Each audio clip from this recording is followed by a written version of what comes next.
mida ma olen ise teinud, et võttagi oma eluvaldkonnad ette ja vaadatagi ja hinnata skaalal näiteks 1-10, et kuidas mul erinevates eluvaldkonnades on ja saada seda ausat tagasisidet, et kui mõni asi kisub sinna nii-öelda, et 1-10 kipub sinna 2-3 peale jääma, et siis vaadata üle, et okei, võib-olla ma peaks midagi praegu ette võtma, et mitte ootama, kuni ta sinna täitsa nulli kukub, et või juba 5 pealt alustama, et kuidas kellelgi. Aga võida selgita mulle lahti, kui sa tavaliselt mõtled produktiivsuse peale, siis sa mõtled, et okei, inimene, ta tahab oma produktiivsust tõsta, siis see tegelikult ju kuidagi, sa teed rohkem ju tööd, et sa nagu üritad olla töökam, produktiivsem läbi selle, et mingisuguseid produktiivsuse nippe kasutada, et kuidas ta läheb kokku selle nii-öelda vaimse tervise ja selle töö heaoluga või selle inimese tervise heaoluga? Kuidas nagu see produktiivsusklubi saab aidata, nagu mingid nipid või kuidas see kokku läheb? Jah, no eks ta nii nagu ongi, et elu paratamatult on nii-öelda tervik, et vahel me lõikame ühe nii-öelda jupi välja ja fokusseerime liialt sellele. Ja et kui sul elu on mõnusas tasakaalus, siis sa leiad aega töö jaoks, püüad seda hästi teha, aga selge see, et kui sa tööl oled, püüad olla efektiivne, edukas,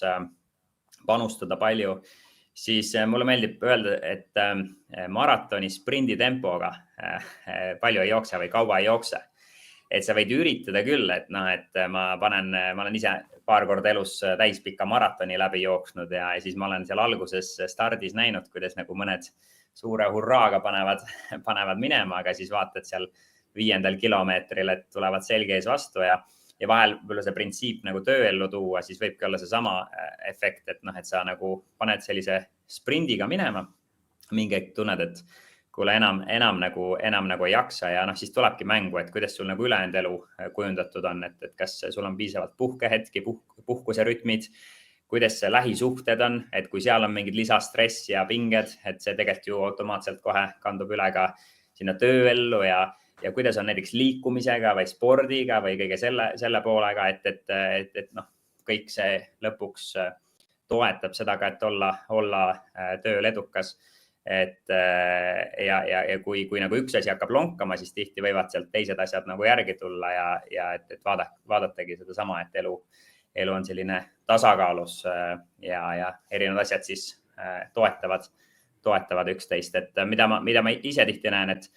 näiteks puhkust ja tööd tihti vastandatakse, et ma kas teen tööd või puhkan, aga tegelikult nagu ka puhkus on, ma ise näen nagu ka mingis mõttes töö osa, et selleks, et olla tööl edukas, tulebki puhata ja et ei saa nagu eristada neid, vaid et puhkus aitab mul ka tööl edukas olla või et nad on tegelikult nii-öelda sõbrad heas mõttes, et täiendavad üksteist. No ma lugesin su vastusest natuke välja seda, et produktiivsus ilmtingimata ei tähenda, et sa teed rohkem, vaid see võib tähendada ka seda, et sa teed täpselt sama aja jooksul asju kvaliteetsemalt